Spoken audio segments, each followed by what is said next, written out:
Good morning. I'm Greg Bazar. I'm the Assistant Program Leader for Ag and Natural Resources with Purdue CES. And I'm very excited today for our seminar. We have two outstanding speakers to talk to us about irrigation in northern Indiana. And Gene Matzak, who many of you, probably everybody knows, from LaPorte County, has a very robust ANR extension program.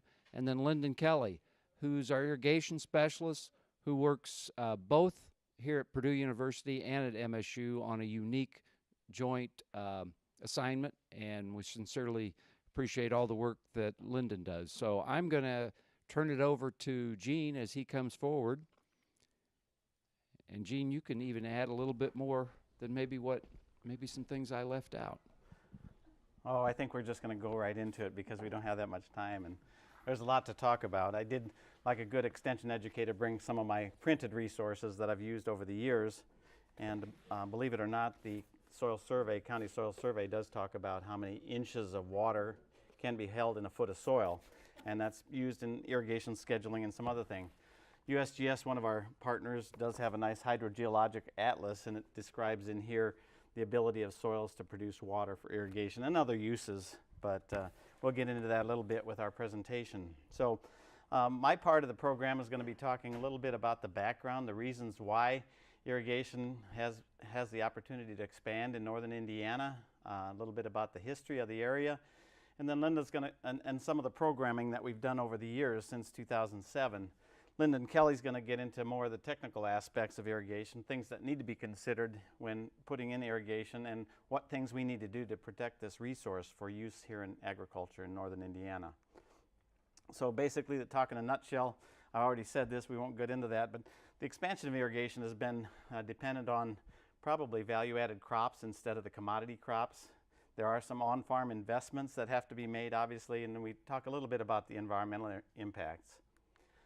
But basically, Indiana, if you look at the selected states here on irrigated land in the U.S., this is based on a 2013 National Ag Statistics Survey done of irrigated land, and this is the Midwestern area.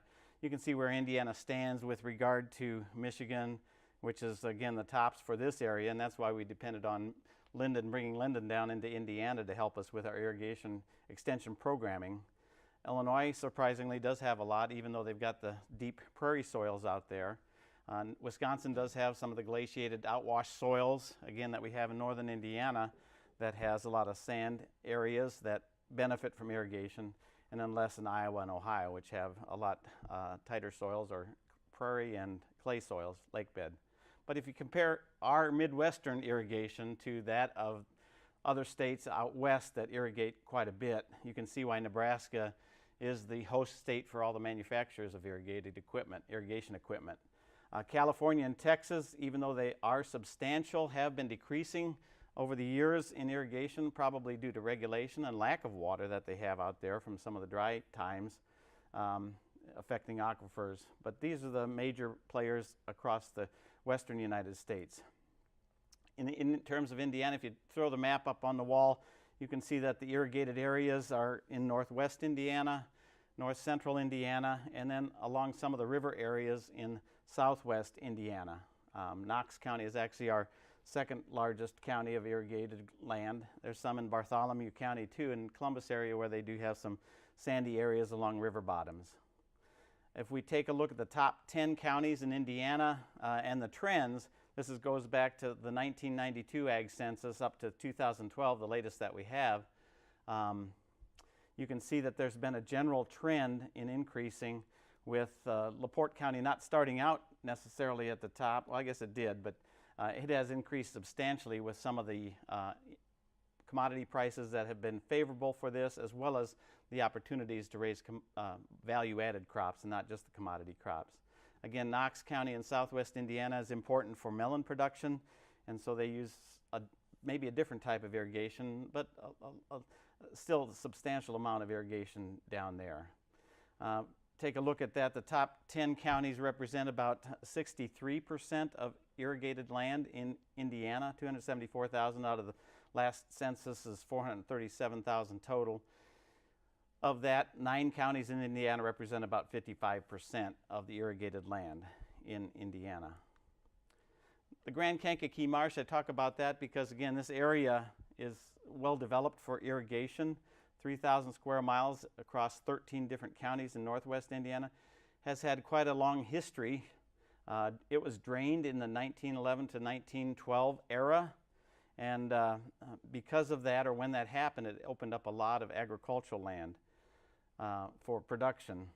There had been an area that I grew up nearby. It was called English Lake, and it was named that because there were royalty that came over from England that actually did some bird hunting, the waterfowl hunting, around the turn of the last century. So, but trappers did a bunch of trapping of muskrat and other animals there too until it was drained. But there's over 400,000 acres of irrigated land within an 80-mile radius of South Bend, Indiana. It's basically the largest pool of irrigated ground east of the Mississippi River. It's the closest area of irrigated land to major U.S. population centers, and it's centered on excellent transportation and utility resources across that area. The annual recharge from rainfall is greater than irrigation use, so basically we could say that there is sustainable irrigation that we can take advantage of across this area. Again, we're talking about 37, 38, 39 inches of rain. This is a chart showing kind of the rainfall, normal rainfall, 38 inches, and the water's use in corn production. You can see that those peak usage times for corn production is in June, July, August, when we typically get some warmer weather, and there might be a couple weeks when we don't get rain. And that could really put the hurts on production for that short period of time. If we can just irrigate a little bit, providing 2, 3, 4, maybe 10 inches, like in 2012, we needed quite a bit more than that drought period. We can take care of that rainfall need, that water need. And so it's basically just that period of time when we need that extra water for corn production. Typically, we needed maybe about, in this graph, about 5.5 inches of water would take care of that corn and get us our maximum production, or at least not have yield losses that we could suffer because of that lack of rain. So sandy and sandy loam soils provide ready field access during planting and harvest in our northwest Indiana area. Again, there's been some tomato production that's moved up into the area because of that ready access versus in central Indiana, where you kind of have to wait maybe a little bit to have field access. There's available water close to the surface in those nearby the surface or just under the surface aquifers. Because of the increasing transportation costs due to energy, that's encouraged more production locally for especially some of these higher value crops. And we'd like to reduce production risks on these crops with these higher input costs. And so by having that irrigation, it kind of tends to justify the investment that we have for irrigation. As of 2012, the 9 northern Indiana counties accounted for 55% of the state's irrigation, and that 2012 drought and higher prices for crops encouraged a rapid increase after this. We saw significant, the irrigation installers couldn't keep up with the demand for new irrigation systems. And again, the people that were already irrigating had some experience, and they decided that center pivots were a lot easier than hose pulls or other forms of irrigation. Drip, again, that's not even really adopted widely for some of the field crops that we use, although there is some interest in that now because of the efficiency of that. But irrigation expansion is taxing some of the electric cooperatives. Again, the first maybe 2 farmers that are on that line can maybe put in a center pivot. The third one, he's going to have to pay for infrastructure increases or improvements in order to handle that greater demand on the electrical requirements.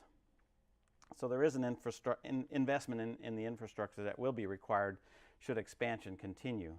But what are some of the impacts on the environment? The state implemented the significant water withdrawal facility registration and reporting in the 1980s after we had a significant drought back that affected in northwest Indiana, primarily Jasper and Newton counties, the Prudential Farm up there, where a lot of domestic wells went dry during this droughty period because of significant irrigation that they had put in. And basically what that does is anybody that has the capacity for pumping 100,000 gallons a day has to register their well with the Department of Natural Resources Division of Water. their policy isn't to shut anybody down from using the water, that resource. Their policy is to make whole the person that was directly affected by this if it's under their guidelines, if that initial well was put under their was installed under their guidelines. And the current Farm Bill does offer some agricultural water enhancement program incentives for improved water efficiency. So again, there are some opportunities through some of the farm programs to benefit irrigators. The issues of increased soil erosion by water on sloping land or flooding if it rains, again, because of the soil's already saturated, those are some issues where you might get some significant leaching of nitrogen especially, or some of the runoff of both herbicides as well as fertilizers. And there are some soil compaction issues due to land use. When we're putting in these specialty crops like tomatoes or cucumbers, seed corn, the company wants that crop. They're basically wanting to harvest it when it's time to harvest, and they're not necessarily concerned too much about what the soil conditions are, waiting for the ideal condition. And so bringing heavy equipment across that soil when it's too wet can definitely cause compaction issues.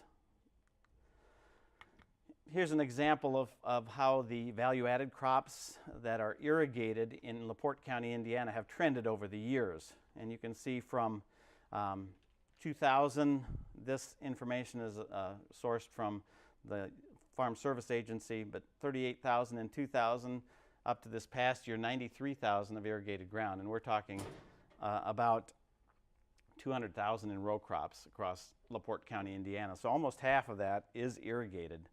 And some of those crops that have increased obviously have been seed corn. The grain for corn, commodity corn, has also increased because if you're putting it in, you do have to do some crop rotations, and soybeans have benefited from that as well. We have maintained the wheat acreage because that usually goes into rotation with seed corn, but you can see some of the other specialty crops there that have benefited from the irrigation as well. So in 2007, gosh, it's hard to believe that's been 11 years ago already, Lyndon. Purdue and Michigan State jointly hired our irrigation educator, Lyndon Kelly. He's working with county educators to develop extension programs targeting both irrigators and those considering adding irrigation. He's also been working with the conservation agencies to train the staff on water use efficiency. And so basically our first program that we hosted was in 2007. It was called Center Pivot Irrigation Uniformity Evaluation Workshop. That's a mouthful to talk about. And we did have some fun. It was mostly agency staff that were there. There were some extension irrigators in there too, as well as extension educators that were there as well. But basically, you can see the cups that were put across the span of the irrigator, the center pivot irrigation, every 10 feet. And that data was collected after the irrigation center pivot passed over that. The water was collected and measured from each of those little cups, and then put into an Excel spreadsheet to look at its uniformity.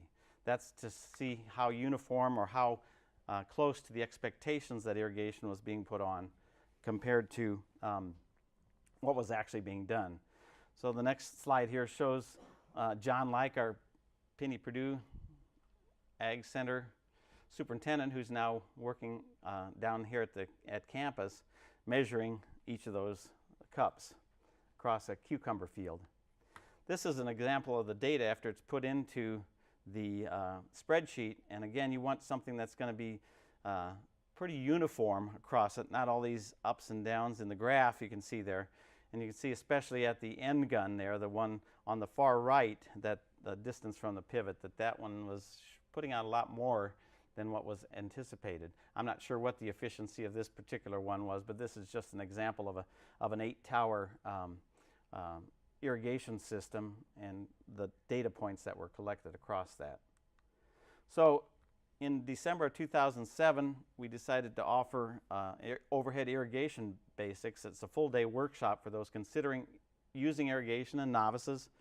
We covered water sources and use regulations. Again, that's very important. Before you invest in the overhead equipment, you've got to make sure that you have the water availability, and discussed economics and design options. And again, that's something that a lot of the irrigation the dealers do with their clients as well. And Linda's done a good job with training those. But we did involve state agencies and irrigation dealers, and we reported some positive impacts on that. Some additional irrigation workshops, and I'll go through these real quickly so I give more time to Lyndon, but the next level in March 2009, we had two three-hour workshops in our northern area for people who wanted more information on irrigation. Managing irrigated corn, we had 4 3-hour workshops in February 2010 for farmers raising commercial, and then focusing on some of the specialty corn, sweet corn and irrigated, or seed corn and sweet corn. I have the example of the Cocoa Ross rain gauge there because, again, as we're looking for sources of information on how much rainfall we actually get, that goes into irrigation scheduling. By knowing the network of people, the volunteer people that report water, rainfall, precipitation, that might be a lot closer to our areas or some of the fields that are being irrigated than if you don't have your own rain gauge there, or dependent on some of the commercial systems that, like National Weather Service, that report rainfall. And then we had several other, as the years get closer, 5 basic irrigation workshops across the area in winter 2010 into 2013. Fine-tuning irrigation management. We had to reschedule one of those because of one of our famous December blizzards where we couldn't host it because the speakers couldn't get there, too much snow. We covered some of the other things that are important in irrigation, because they're increasing land values, or you might consider raising the rate for leases. How do you do that efficiently? Irrigation scheduling and so on. In 2012, we added information about the Great Lakes impact, or compact, I should say.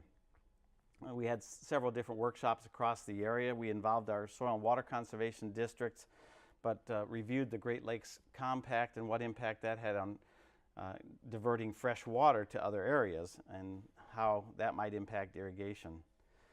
And then there's been kind of a mutual effort with Michigan State to host some irrigation workshops, and for 2014 to 2016 we worked with Mike Staten and others on irrigated soybean production workshops. Again, some of the issues related to that, you want to always increase yields, but adding water might cause some other problems like white mold and some other things, and how can we best manage irrigation if we're going to be doing soybean production. And then the last 2 years we've had combined corn and soybean production workshops on this. So the next one will be coming up March 6th up at Shipshewan at the Blue Gate Restaurant, and so just put a quick plug in for that. We will be focusing on things like soybean cyst nematode, nutrient management, insect pests, and some irrigation best management practices. So irrigation scheduler, again, that's something that has been around for a number of years. It's been tweaked. Brad Yorn in the Purdue program here has brought that with him when he came from Michigan State. But it's basically software to assist farmers how to schedule the irrigation that they're putting on their field crops. It can be done for several crops. Some of the latest additions import weather data from web-based sources, and you can available to download there off that website. And that's basically my part of the production, my part of the presentation. So Lyndon, we'll get you signed up here.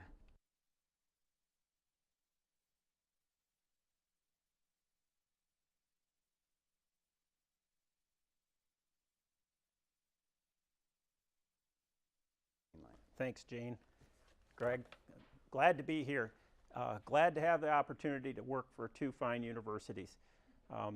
We'll talk a little bit about how that came about and why that makes so much sense. We're going to talk a little bit about what the potential is for expanding irrigation in the Indiana area, especially northwest Indiana. We're going to talk a little bit about the future, about some of our concerns about what effect this may have on natural resources, about water use efficiency. We see more and more of large companies. They want to be able to advertise that they are protecting the environment and efficient users of natural resources. And then how does that work into the educational goals and objectives that we have? If you look at the future of Northwest Indiana and of Indiana in general and Michigan, there is tremendous opportunities for irrigation. It's one of the few places in the world that is projected to get more total rainfall in the future than it did in the past. Okay, so when we talked about reductions in irrigated acres in California and Texas, Michigan and Indiana have room to expand without having natural resource effects. We'll go into a little bit more about that. Those areas are also closer to the major population centers, and there is a greater benefit to companies to reduce risk. Higher cost of production, higher labor cost, higher transportation cost, less likelihood for them to be able to stomach the risk of raising production vegetables, seed, and other specialty crops, high dollar crops. It's all about controlling that risk. And we're looking at two types of risk. One, delayed planting, delayed harvest, delayed field work operations. Think about seed corn typically takes 16 passes, very timely passes, from the first planting to the harvest. If any of those have major delays because of wet soils, we have a tendency to lose those portions of those fields. Same thing for vegetables. A lot of times 1 or 2 days can make a huge difference in vegetable quality and production. So the risk is not only taking away the drought disadvantages, it's also being able to get on these soils in a very timely fashion. So we're looking for soils that are extremely well drained and have water availability. It's a really nice thing about it is whoever, God, when he put this together, figured out a way that if the water was going to pass through the soil very quickly, it would also be available in the resource as an aquifer underneath. So our well-replenished aquifers tend to be under these areas that are also well drained. So it's all about controlling that risk. It doesn't fit everywhere, and this is a major problem for me when I talk about things. I get excited and I think about our expansion, but it fits in just a fairly narrow set of situations across Indiana. There's a lot of areas of Indiana that irrigation isn't going to benefit us, and we aren't going to have the total increase in economic activity to be able to make those payments on the irrigation system and the energy cost. But as Gene said, our irrigation industry tends to be built on some specialty crops, some things that are really beneficial to the world. Maybe we should be looking at our situation in the future as we look at food supplies getting tighter, the food supplies tighter. We should be looking at being able to produce food, using those excellent water resources to do the things that are very risky, like seed production or vegetable production. So there's green beans, cucumbers, watermelons, and one of the huge, actually one of the 2 largest production seed corn facilities in the world, all pictured there. That, along with contract feeding, as we look at larger livestock operations, there's less desire to go through a high dollar expense of feeds, and one way to mitigate that is to look at contract feeding. All opportunities based on irrigation.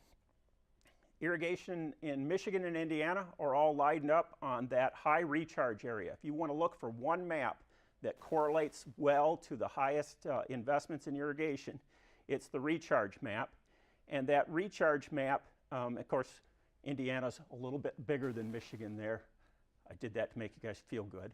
And then if you look at it, we had to use a different scale. In Indiana, they got it right, where we have the most productive soils as far as being able to recharge the water. They're in dark green. In Michigan, we think about all the beautiful water, and we make it dark blue where the highest recharge is in.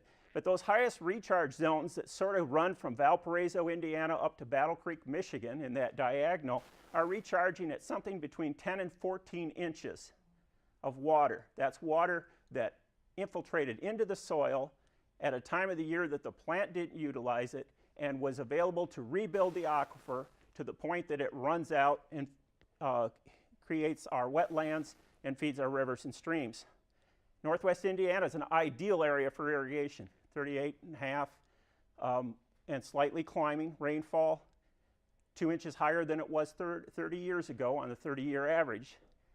Of that, we need something like 15, 16 inches to raise a corn crop or a crop that's green for the whole season. We get about 10 inches of recharge. Of that 15, 16 inches, we are a supplemental irrigation area. We add water to what is given to us. and we need about 6.5 on average inches of water. So we're still recharging beyond the needs, even in our irrigated areas.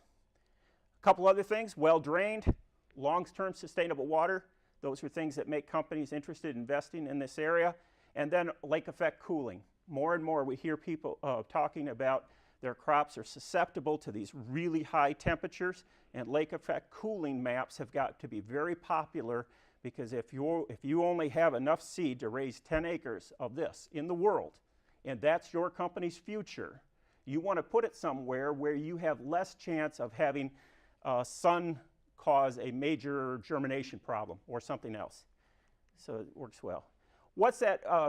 If you have modelers working with you, they'll say, well, let's figure out what are the criteria for judging where something's going to, irrigation expansion will happen.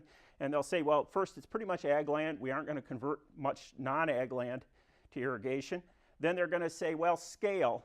40 acres is a lot cheaper to irrigate than 20 acres. 160 acres is a lot cheaper than 40 acres, almost half again each time. So it's a lot cheaper, the larger scale pieces of property. Okay, then we'd say, well, sea soils don't make a whole lot of sense to irrigate, because we don't get the big average increase in yield. It's more of an insurance program to put irrigation on there. So when we're down, we're looking at AB soils greater than 40 acres.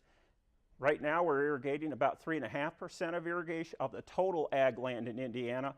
If there was water available everywhere, we could see irrigation expanding to maybe 40% of the ag land area.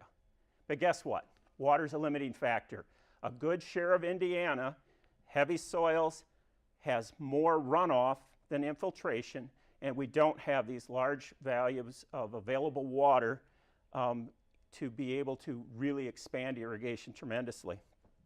Added to that, the economics is not there in a lot of situations. If we're looking primarily as a corn-soybean rotation, there's been really only about 4 years out of the last 10 that we could pencil a good return on investment for irrigation. And those were the same years that paid for a lot of new shops and Winnebagos and condos in Florida. You know, we see the signs that say on the back of the truck, in memory of $5 corn and $13 soybeans. There's some irrigation systems that were paid for in that time period too. We don't see that happening in our near future. So now that brings us to this idea that maybe we're going to use water to the point that we're going to have a negative natural resource impact. And there's a lot of people talking about that. In 2012, the drought came through and changed a lot of people's thoughts. For a lot of legislators, that was the first time they thought about Indiana having a limiting problem as far as water availability for people, industry, and agriculture. So they came through and they said, let's look at static water levels. And they came back in and reinitiated or reactivated a number of static water well monitoring projects that had been abandoned almost 10 years earlier. They felt like they had the data, and they came back and said, well, maybe we ought to be monitoring that again. They got some money through the legislature to expand by another 20 wells, so that brings the whole network up to about 80.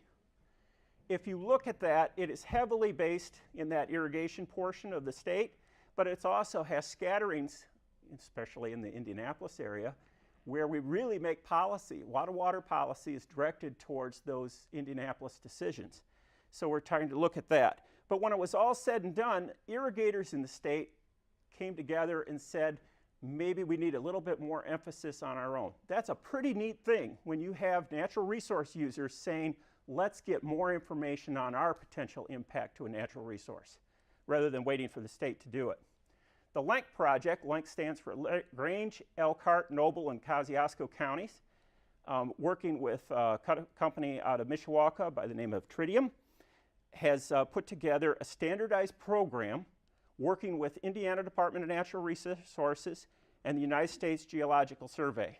Okay, these are people in Indiana that help us figure out the best way to monitor whether we're having an impact on natural resources and the water supply. So they put together a self-funded agriculture program. Farmers pay money into this for 3 years. They get 3 years worth of monitoring data, and then there's an agreement between the state and this LENK program that specific areas are put up along with the state's monitoring system. Okay, tremendous opportunity. Later or early in March, we're going to be talking to two groups down into southern Indiana, and one of the hydrologists from this Tritium Associates are coming down with me to talk about what they've done. So we need to spread this beyond just the northern Indiana sections. Here's what they're looking for. Here's 3 years worth of data. At the top in the blue, it's the static drawdowns from an irrigation well. Okay? This is a monitoring well, about 400 feet in this case, placed between the stream and the irrigation well. So if you think about uphill is the irrigation well, then halfway in between, or a little closer to the well, is the monitoring well, and then we've got stream gauges in the stream. If you look 3 years during the pumping, yes, it drew things down, but if you look at what numbers we're talking about, we went down about 9 feet, 8 feet. So the static water level in the well, while being pumped, went down about 8 feet. If you look at that blue line, when they stopped pumping, almost immediately to the day, it came back up to near the same levels. The other nice thing about this is within a month's time, the line, when we haven't pumped, we're darn close, and we're talking about inches in that case, okay? Tremendous aquifer availability here. 3 years, fairly consistent.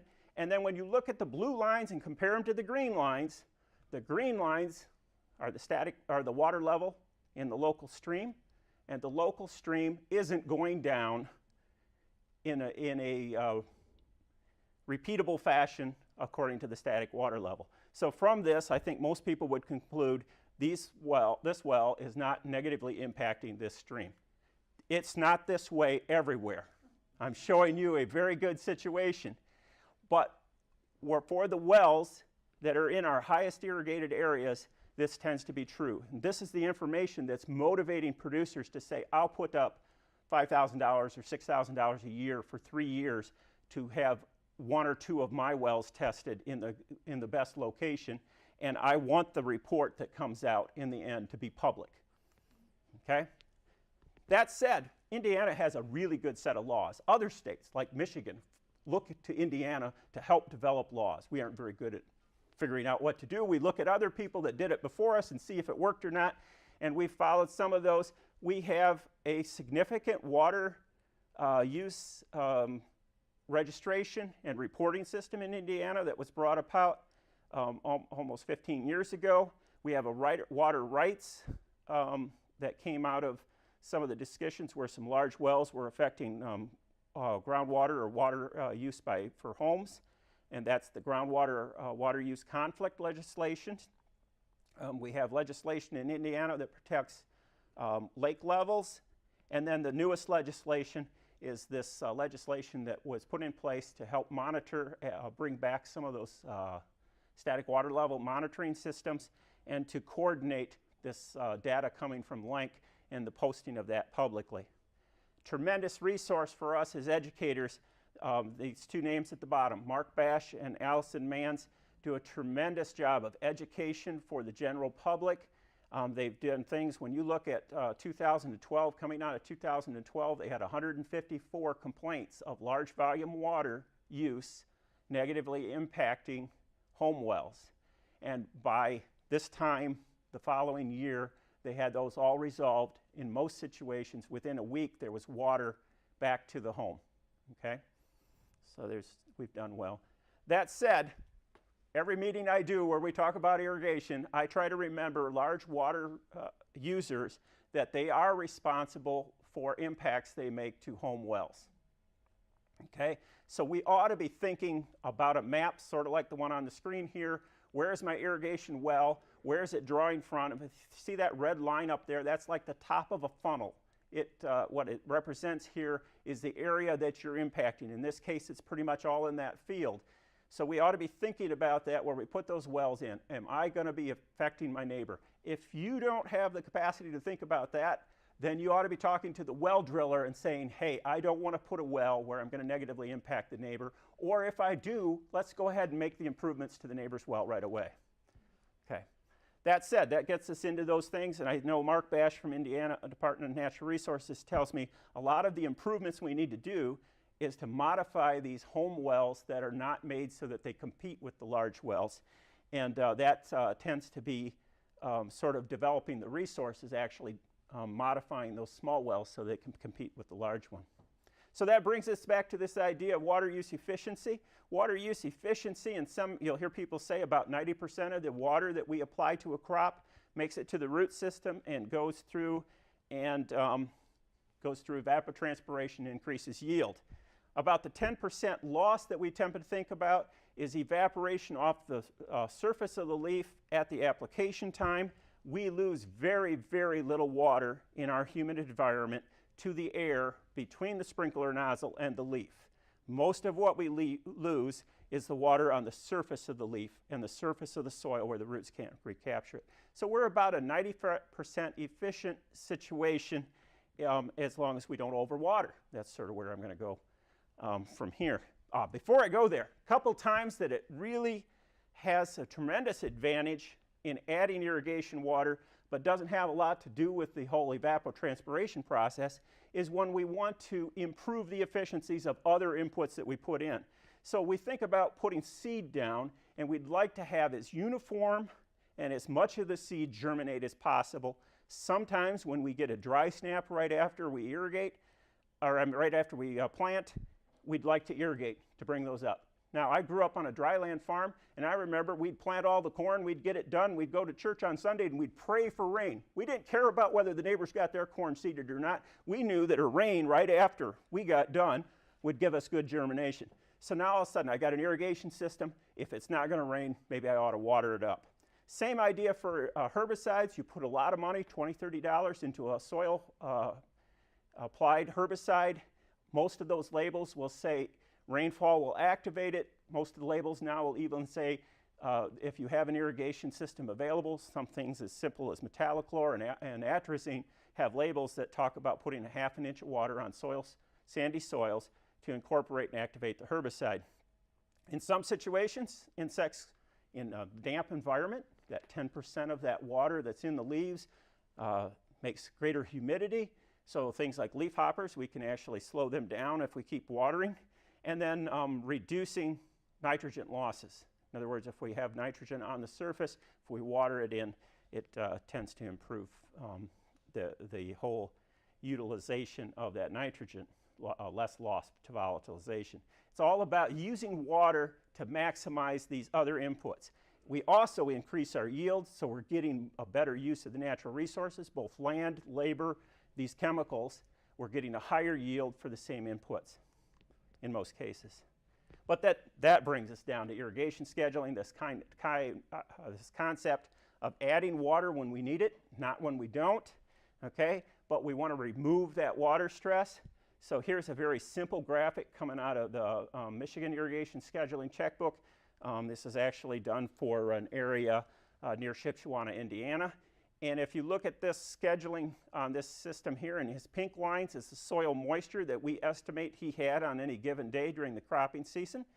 The top blue line is the most water that soil could hold at one time or have available to it. Notice it starts very low because our root system is very small. Our root system is in contact with the soil, and that's sort of our piggy bank to hold the water. As the root system grows down, I got more capacity in my bank to hold water. The brown line down in the middle, or the yellow line, depicts where we would have crop stress to the point that we would reduce yield. The crop is working hard enough to pull the water that we're actually going to reduce the yield. So that's sort of the point we don't want to cross on the other things. Soybeans have a tendency to flip over and look silver. Corn has a tendency to roll up and look pineapple-ish. These are both effects that the plant has in its nature to cut down on solar intercept when it doesn't have enough water, and that also means that you're reducing the potential yield. Just a quick word, when we get too much water, we leach, and we have the potential to lose nitrogen and other components that we have and contaminate the environment. We do not want irrigated areas of Indiana to be correlated with things like methemoglobinemia, blue baby syndrome, those types of things.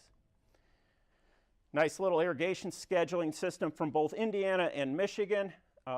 Michigan's will work in the top tier of counties in Indiana very well. It's an Excel-based system, and it drew the graphs we talked about earlier. Here is it from 2017, last year, corn crop on the packed field called the Hostetler Farm on Indiana 5, south of Shipshewana, Indiana, west of Topeka, Indiana. So the blocks on the bottom are either rainfall or irrigation. So we have a water rain gauge out there that's automatically recording when rainfalls and irrigations happened. And the same water upline, notice he's a little bit conservative. He got a few times he was close to the maximum holding capacity, but much more times that he was probably close to reducing yield. So here's this. It's a different year, but I didn't have the 2017 maps yet, but this is last year. I have corn maps for that farm. Notice that he's raising almost 100 bushels more per acre in the irrigated portion of the field in 2014, which wasn't a real dry year, than the dryland corners. Okay? Tremendous opportunity for us to look at water use efficiency. Did the dry corners or the irrigated portion of the field give you more pounds of grain per gallon of water used? Okay, and we're looking at water applied from either irrigation or rainfall. Okay, now the dry corners don't get the irrigation, so that's just rainfall. The green portion of the field is where we got both rainfall and irrigation. So if you look at this is some work from Steve Miller out of Biosystems Ag Engineering at Michigan State University. It's using the FOA aquacrop model. And what we've done is we've talked about no irrigation, those dry corners in the previous map we had, okay, versus irrigation. And then we've looked at the producers. We've let the producer put the water on when he wants. And then we look at how close he's come to those lines. And what we found is that if you get really close to that stress line, you're very efficient with water, okay? But there's some real challenges to doing that. And water's pretty cheap. This site here, it costs probably less than $2.50 an acre inch to apply water. To put 1 inch of water on 1 acre, less than $2.50 for energy costs. So he's already got the equipment there. And so those decisions end up being very quick. If you look in the red boxes, we're talking about water use efficiency, just simple pounds of grain produced divided by gallons of exposure from either irrigation and rainfall. Notice that in 2010, a very wet year, the non-irrigated corners would have produced about 1 pound, or a little over 1 pound of grain per gallon of water. And if we kept it fairly close to that trigger level, we were producing 1.33 pounds. So about 0.3 of a pound more grain per gallon of water where we added irrigation water. What we're doing is we're taking away the few limiting factors in that calendar over the summer. We're adding the water when we're missing. In general, nature has gave us enough water to raise this crop, but there's a few times she comes up short, and when we take out that limiting factor, we become more efficient. So you say, what about a really dry year? So we run the model back on the data from 2012, and what we found is the dry corners about died, and there was rainfall that came down, but it was too dry in certain seasons to get a decent yield, actually only about 13 bushels per acre in that lowest section. And in those areas, we were only about 1/5 of a pound per gallon of water. And when we irrigated, we came up with about 1.25 pounds of grain per acre or per gallon of water exposed. And then the most recent year, just from comparison, we're at a situation there where it pretty much duplicates the other situation. So that's what we learned. There's more grain produced per a gallon of water used where we're irrigating, because we have this management practice. So that's a tremendous thing as we look at the future. The other thing to look at here is we've got a number of other situations up there. We've got a management system where we're saying if there's capacity in the soil, we'll fill it. As soon as it's used an inch of water, we'll put an inch back. And we keep doing that. That would be the least amount of conservativeness. It would be the greatest. It wouldn't be overfilling. But so what did that yield us? Well, there's a few years it didn't matter. In some years that actually took more water per gallon. Okay, And then we said, well, what if we deficit irrigate? You hear that from western areas of the United States. They talk about deficit irrigation, and those are, have, in some instances, potential for increasing, but others not. What that means is we need to do more irrigation scheduling. Every producer needs to be using those tools.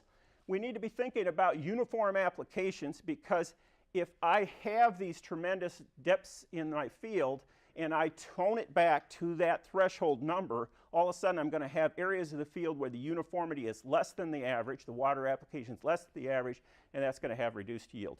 And we're not talking about the machine needs fixed. We're talking about we've got to improve the application equipment, not holes in the machine. That brings about that concept of being able to monitor soils, and we're doing more and more of that in this situation. We're doing more fields. We're doing this at the Topeka site now, and we're putting down sensors at 1 foot, 2 foot, and 3 foot. One of the big things we found is, in general, we are drying up the 3rd foot. We end the season in almost all crops, even soybeans, with the 3rd foot being dry. What that tells us is that most producers are not watering to the point that we're pushing water out the bottom. Just the last slide here, we talked about those things. What's in the future? Well, probably a bigger push to efficiency, trying to do a better job of managing the resources, and a better job of talking about, are we affecting the environment, and putting that word out. What do I need? I am so dependent on local educators.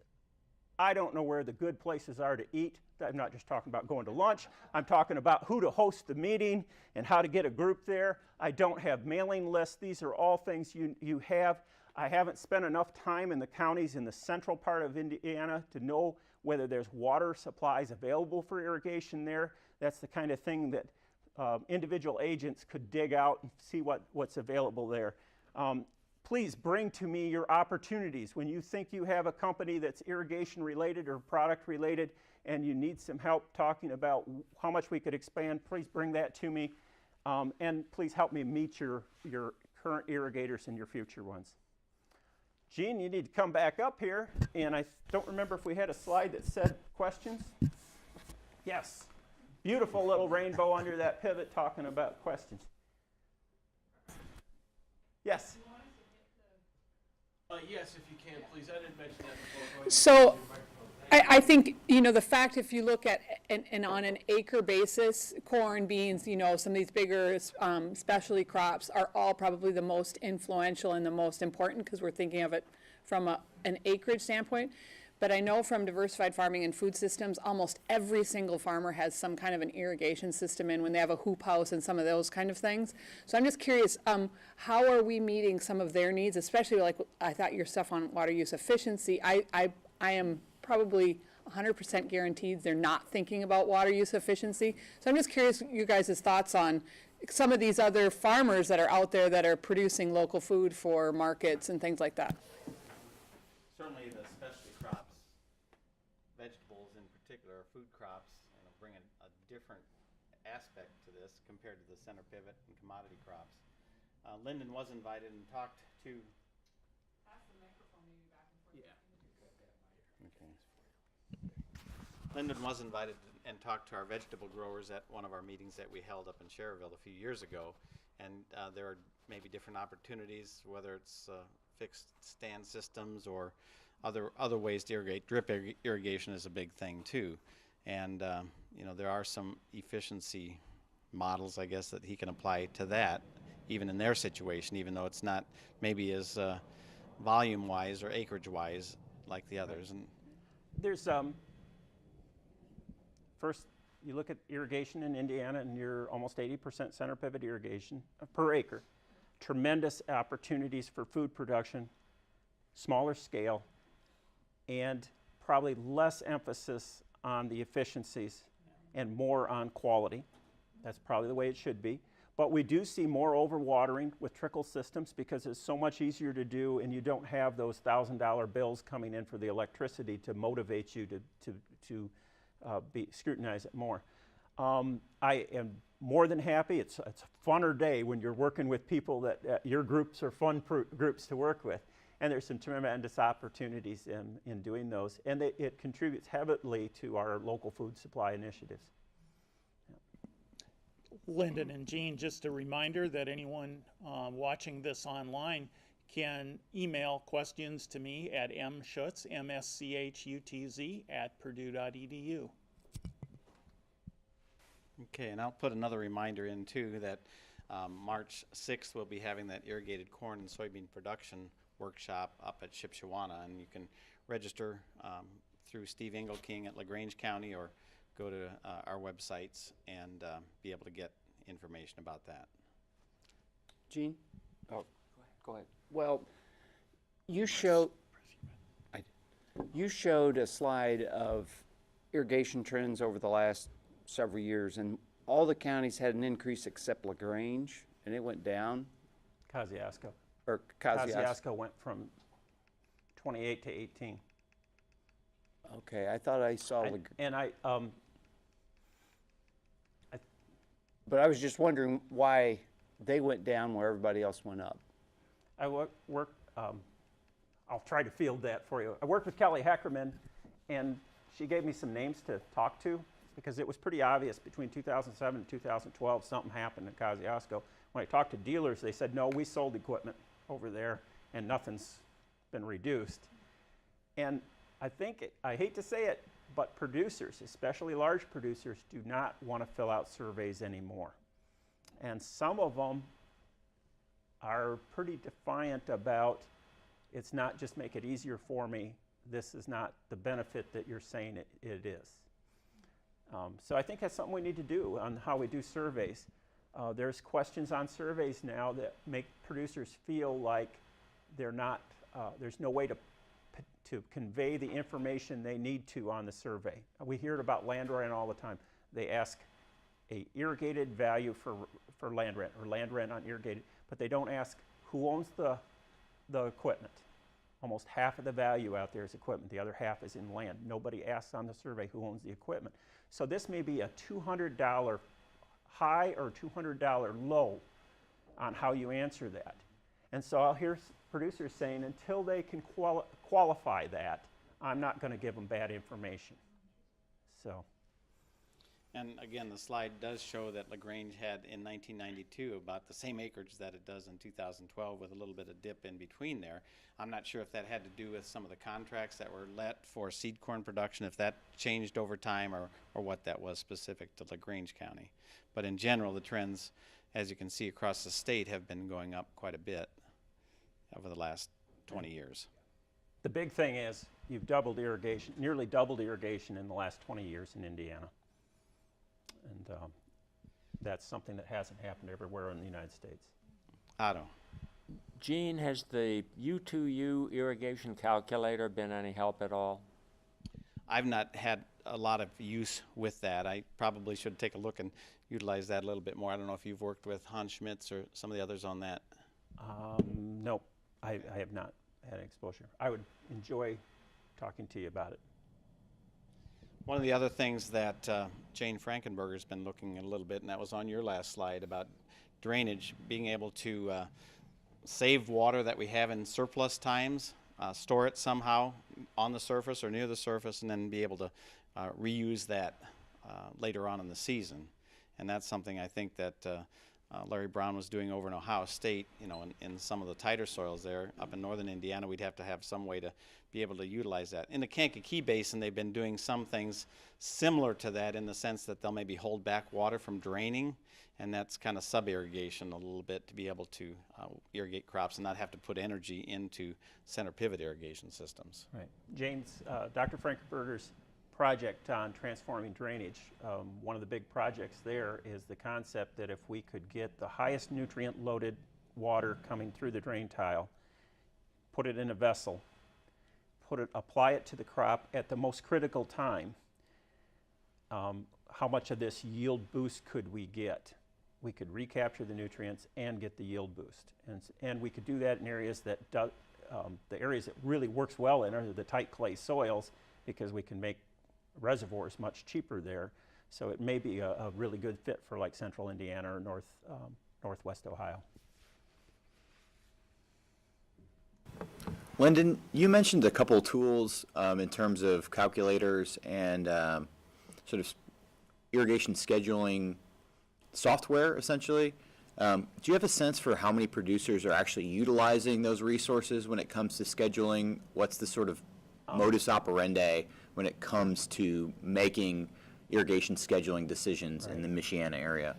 I think of those actual tools, the last time we surveyed, it's less than 10% of the total acres. Okay?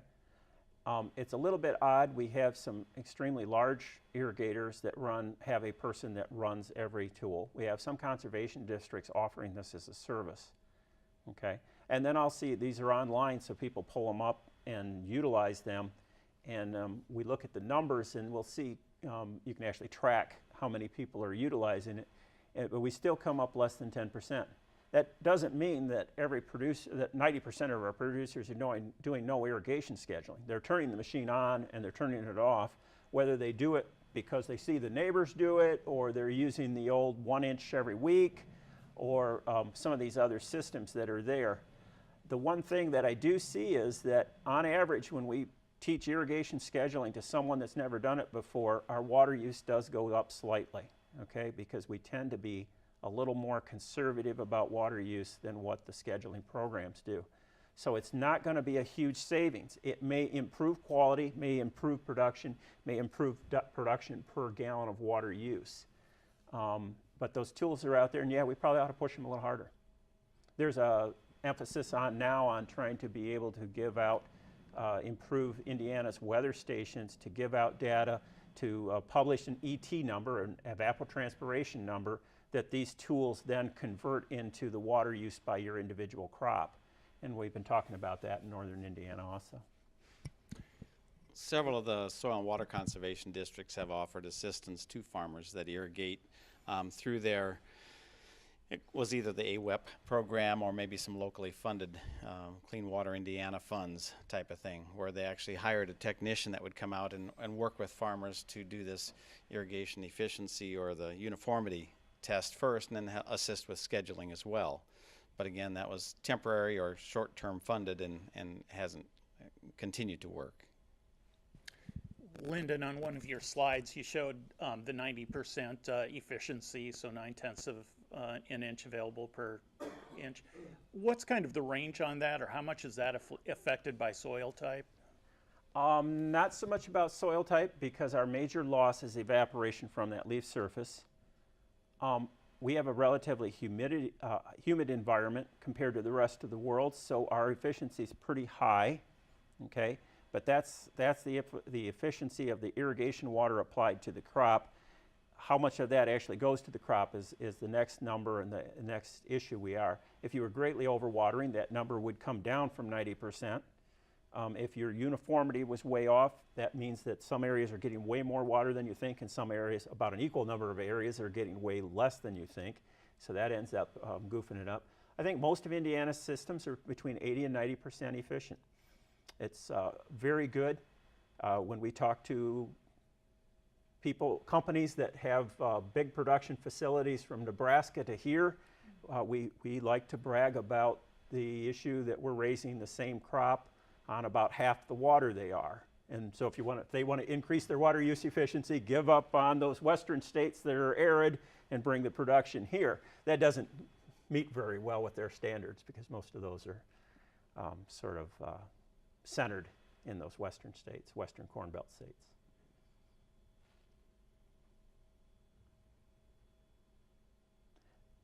Thanks for having us. Yes, thanks a lot.